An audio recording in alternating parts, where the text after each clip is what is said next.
안녕하세요. 주식의 소리의 애솔입니다. 네, 오늘은 아침부터 인사를 드리게 됐네요. 어제 제가 피코그램 자료를 만들기는 했는데 영상까지 만드는 건 좀 무리일 것 같아서 오늘로 넘겼습니다. 제가 심각한 환절기 비염 환자거든요. 콧물이 한번 나기 시작하면 멈추지를 않아서 차라리 쉬는 게 낫겠더라고요. 네, 그럼 피코그램의 수요 예측 결과부터 해서 간단한 기업 분석까지 이어서 쭉 가보도록 하겠습니다. 먼저 수요 예측 결과부터 볼 건데요. 경쟁률은 1472.19대 1이 나왔더라고요. 기관 총 1499곳이 참여했고요. 제 생각보다 더 좋은 결과였어요. 평균보다 경쟁률은 꽤 높은 수준이고요. 최근에 진행된 IPO 중에서는요, 원준과 경쟁률이 비슷합니다. 그래서 우선 기관의 관심은 꽤 있었다라고 볼 수 있겠고요. 그리고 신청 가격 분포표 보시면 예전 방식으로 기재를 안 해줘서 정확히 상단 이상이 몇 %인지 파악할 수는 없지만요.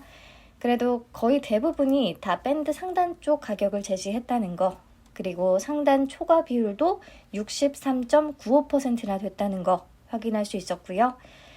밴드 하단 쪽 가격을 적어낸 기관도 딱 두 군데가 있었는데 신청 수량으로 보면 0.03%, 거의 없는 수준이라서 무시해도 될 것 같습니다. 자, 그래서 12,500원, 이 상단의 초과한 비율이 63.95%나 되길래 혹시나 또 상단을 벗어난 가격에 확정을 했을까 싶었는데 다행히 12,500원 상단으로 확정을 했더라고요. 그래서 총 공모 규모는 약 125억 원, 예상 시가총액은 약 383억 원 정도가 되겠습니다. 시가총액이 500억 원 규모도 안 돼요. 엄청나게 작은 소형 종목입니다. 이 초소형 메리트가 있겠죠? 가볍게 움직일 수 있으니까요. 자, 일반 청약자에게 배정된 물량은 25% 기준 25만 주고요.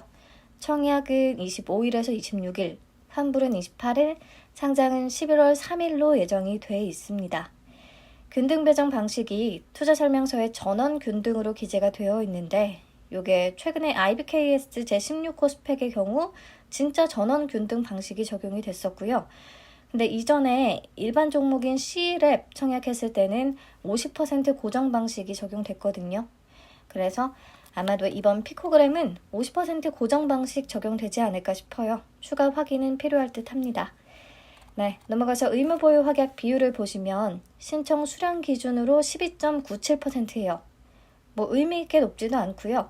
그렇다고 뭐 최근에 막 5% 미만을 기록했던 형편없는 종목들하고 비교하면 수량이 있는 편이고 좀 애매한 거죠. 네, 3개월 확약을 신청한 수량이 가장 많았고요. 그 다음 1개월이 많았네요. 최근 IPO들하고 비교해서 보시면 아스플로하고 비슷한 수준입니다. 그래서 최종적으로 수요 예측 결과는 그냥 조금 애매하다라고 봐야 될 것 같아요. 넘어가서 상장 직후의 유통 가능 주식수를 보시면요. 요게 이 피코그램의 최대 장점이죠. 비율로는 33.69%, 조금 되는데 금액으로 계산하면 약 129억 원 정도밖에 안 됩니다. 기존 주주 비율도 4.3%면 그나마 낮은 수준에 속하고요. 자, 129억 원. 유통 가능 금액이 100억 원대는 큰 의미를 가지거든요. 단기 매수세가 상장일에 조금 붙어주면 오히려 엔캠 같은 종목보다 훨씬 쉽게 오를 수가 있어요. 2021년의 사례들을 한번 볼게요. 최종 유통 가능 금액이 100억 원 언저리였던 종목들 4개를 뽑아봤고요. 보시면 사이버원을 제외하고는 모두 다 따상을 기록했습니다. 사이버원도 시초가가 공모가 대비해서 플러스 90%, 그러니까 따에 약간 못 미치는 수준이었는데 결국에는 시초가 대비해서 상한가로 마감을 했습니다. 그러니까 이렇게 작은 종목들은요, 사실 기업 내용이나 실적, 뭐 수요 예측 이런 것들과는 조금 별개로 상장일의 성과가 굉장히 좋은 경우가 많았습니다. 그래서 피코그램은 이 부분에서 점수를 조금 후하게 줄 수 있는 종목이다라고 보시면 되겠어요. 게다가 확약 비율이 여기다가 적용이 되면 100억 원 미만대로 떨어질 수도 있으니까요. 네, 그렇게 생각하시면 되겠고 최종 정리 간단히 봐주시고요. 어떤 회사인지, 공모는 어떻게 진행이 되는지, 공모가는 적정한지 빠르게 한번 훑어보도록 하겠습니다. 피코그램은 기업명에서 전혀 유추가 안 됐는데 정수기와 필터 전문 기업이더라고요. 필터에 들어가는 소재부터 정수기 필터와 샤워 필터 그 자체, 산업용 필터까지, 그리고 정수기 완제품, 이 모두를 다루는 기업입니다. 2005년에 원터치 자가 교체형 필터 시스템을 개발했고요. 미국의 와츠와 독일의 스티벨 엘트론하고 공급 계약을 체결하면서 글로벌하게 조금 발을 넓혔어요. 이후에 이 원터치 PMP 필터 시스템으로 국내뿐 아니라 일본, 미국, 러시아, 호주, 인도, 영국, 프랑스, 이탈리아 등등등 정말 세계 각지의 특허권을 등록한 상황입니다. 이 필터를 기반으로 해서요. 국내 정수기 업체의 OEM, ODM 방식으로 정수기 납품도 시작했어요. 현재 고객사로는 교원, 한샘, 대림비엔코, 현대렌탈, 위닉스, SK매직 등이 있고요. 세스코와는 2020년에 계약을 체결했다고 합니다. 그래서 보시면 국내와 해외에 굉장히 다양한 고객사를 두고 있다는 것을 확인할 수가 있어요. 근데 이런 생각이 들어요. 해외에 공급하는 필터도 국내에 공급하는 정수기도 OEM, ODM으로 납품하는 게 대부분이라서 피코그램은 자체 브랜드가 아닌 좀 뒤로 숨는 브랜드가 되잖아요. 이게 큰 메리트가 있을까? 네, 여기서 OEM은 진짜 생산만 맡아서 해주는 걸 말하고요. ODM은 제품 기획부터 생산까지 맡아서 진행을 하지만 어쨌든 이 경우에도 최종적으로 고객한테 닿는 그 직접적인 브랜드는 피코그램이 아니잖아요. 네, 그래서 조금 아쉽다라는 생각이 들고 있었는데 보니까 2015년에 자체 브랜드 정수기를 출시했더라고요. 퓨리얼. 들어보기는 한 것 같아요. 그리고 퓨리얼의 매출액 비중은 2018년부터 올해 상반기까지 꾸준히 증가 추세를 보이고 있기는 합니다. 2021년 상반기 기준 24.46%까지 올라왔네요. 네, 퓨리얼이 다른 정수기하고 좀 차별화되는 점이라고 하면요. 기존에 우리에게 가장 익숙한 코웨이 이런 정수기들은 렌탈을 기본으로 하죠. 정기적으로 코디님께서 방문을 해서 직접 필터 청소도 해주시고 교체도 해주시고 하잖아요. 근데 퓨리얼은요 완전히 반대예요. 렌탈이 아니라 일시불로 결제를 해야 하는 상품이고요. 대신에 가격은 부담 없이 20만 원대부터 있더라고요. 그리고 필터도 우리가 직접 교체를 해야 합니다. 원터치 자가 교체형 필터에 대한 특허를 가지고 있는 기업이니까요. 여기다가 적용을 한 거죠. 개인들이 편하고 쉽게 교체가 가능하다고 합니다. 최근 비대면 추세에 딱인 것 같아요. 시기를 조금 잘 탄 기업이네요. 네, 이런 내용의 회사인데요. 사실 정수기, 국내 시장은 이미 포화 상태거든요. 다들 그렇게 인정을 하고요. 그래서 해외 진출을 적극적으로 추진하고 있습니다. 피코그램도 마찬가지예요. 특히 동남아 국가를 노리고 있는데요. 그게 왜 그러냐면 동남아 국가의 1인당 GDP가 굉장히 빠르게 증가하고 있어요. 근데 1인당 GDP가 통상 8,000달러에서 10,000달러 정도 이상이 되면 그때부터 가전 수요가 크게 확대가 된다고 하거든요. 먹고 살만해지니까 가전에 대한 관심도 높아진다는 거죠. 우선 말레이시아가 1인당 10,000달러를 넘어선 상황이고요. 그 뒤를 태국이 쫓고 있고 그 다음 인도네시아, 베트남 순서네요. 그래프 보시면. 그래서 피코그램이요. 작년에 말레이시아의 법인을 이미 설립을 했고요. 이 인도네시아와 베트남에도 현지 법인을 설립할 계획을 하고 있습니다. 해외에서 퓨리얼 판매를 본격화하겠다는 목표예요. 그리고 또 하나의 신성장 동력, 요게 조금 중요합니다. 카본 블럭 시장에 막 진입을 했는데요. 카본 블럭은 이렇게 보시는 것처럼 생겼고요. 수처럼 중금속 같은 유해 물질을 걸러내는데 중요한 역할을 합니다. 필터의 핵심 소재가 되는 거죠. 자체 개발은 이미 마쳤고요. 미국 공공보건 규격을 통과했다는 NSF 인증도 받았어요. 그래서 피코그램의 자체 제품에는 이미 적용이 되고 있다고 합니다. 경쟁사 대비해서 원가와 기술 경쟁력이 우위에 있다고 하는데 이건 다들 자기 회사 제품이 가장 좋다고 하니까요. 그냥 넘어가고요. 아무튼 현재는 이 카본블럭 국내 시작을 한도크린텍이라는 회사가 거의 다 점유하고 있어요. 점유율 80%를 기록하거든요. 근데 피코그램이 개발은 완료를 했고 현재 고객사 상대로 승인 테스트를 진행하고 있다고 해요. LG, 교원, 코웨이, 원봉 등의 제안을 한 상태입니다.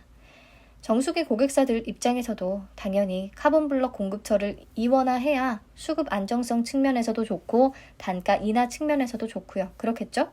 그래서 피코그램이 성공적으로 진입을 하게 된다면 2024년 말까지 전체 시장의 30% 점유율을 가져오겠다는 계획이에요. 그래서 공모자금 중의 일부는 카본블럭 생산량 증대에 따른 생산능력 확보와 자동화 설비 증설에 쓸 계획이라고 하고요. 나머지는 연구개발비, 차입금 상환, 운용자금에 사용될 예정입니다. 넘어가서 실적을 보시면 매출이나 순이익 규모가 아주 크지는 않은데요. 그래도 꾸준히 조금씩 성장을 하고 있다는 게 보입니다. 특히 영업이익률이 14.58%까지 끌어올려졌어요. 퓨리얼 자체 브랜드 제품이 마진율이 높다고 하거든요. 그래서 매출 비중이 높아지면서 영업이익률도 덩달아서 개선이 됐다고 하고요. 또 카본블럭 제품을 자체 개발해서 사용하기 시작하면서 원가도 감소한 효과가 있다고 합니다. 그렇다면 앞으로 실적 개선이 더 기대되기는 하네요.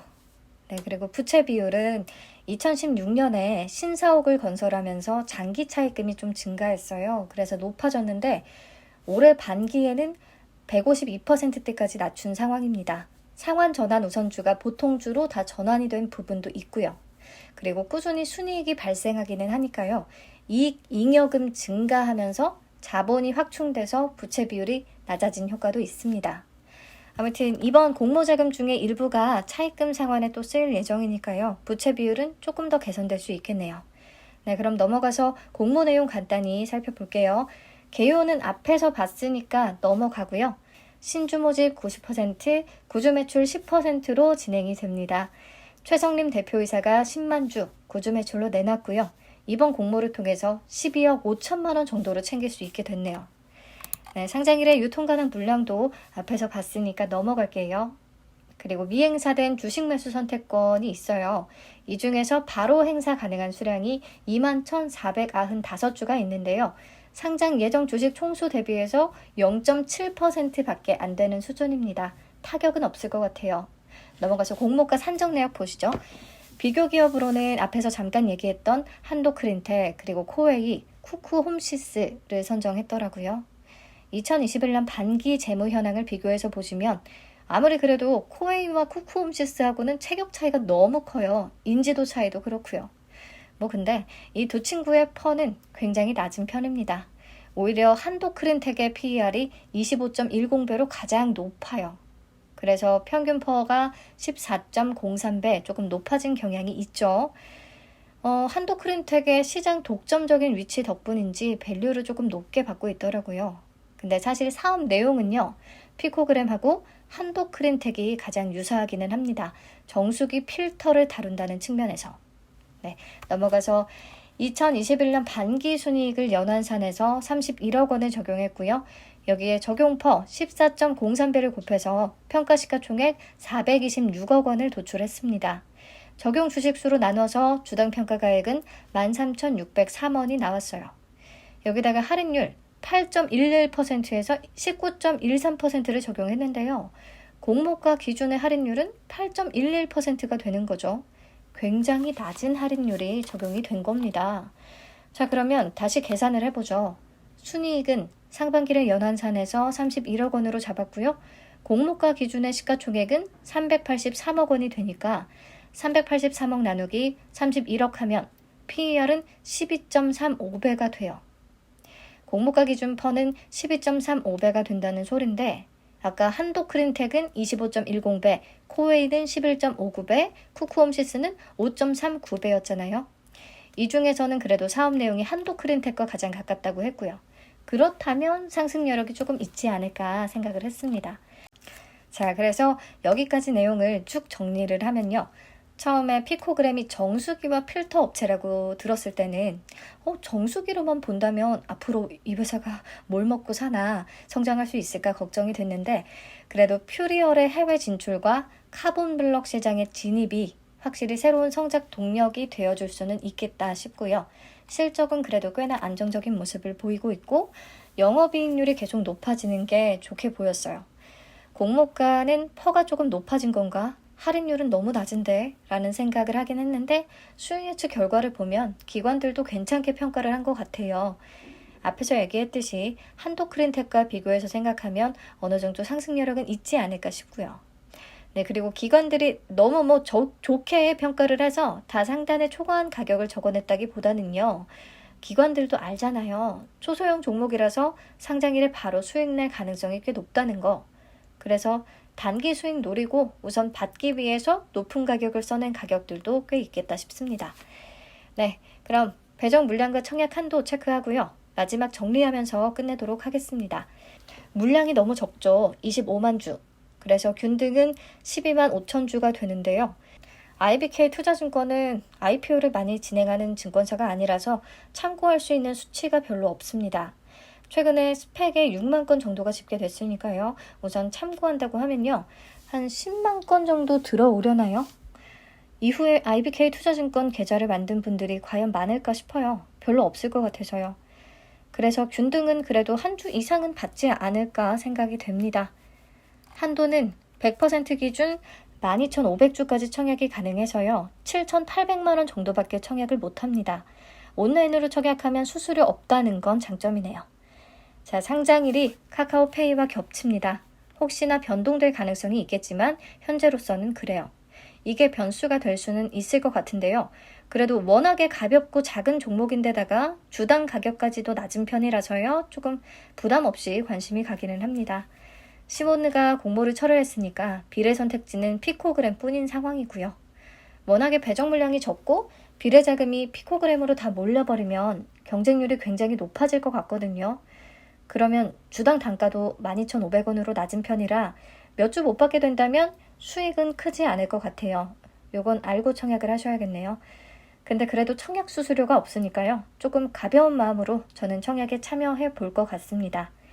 네, 그럼 피코그램 종합 영상 여기서 마치도록 하겠습니다. 오늘 엔캠 청약 마무리 잘 해주시고요. 어제 제가 예상했던 것보다는 경쟁률이 조금 낮았으면 좋겠습니다. 그리고 카카오페이의 수요 예측 결과도 발표가 될 테니까요. 오후에 다시 찾아뵙도록 하겠습니다. 이른 시간부터 시청해 주셔서 감사합니다.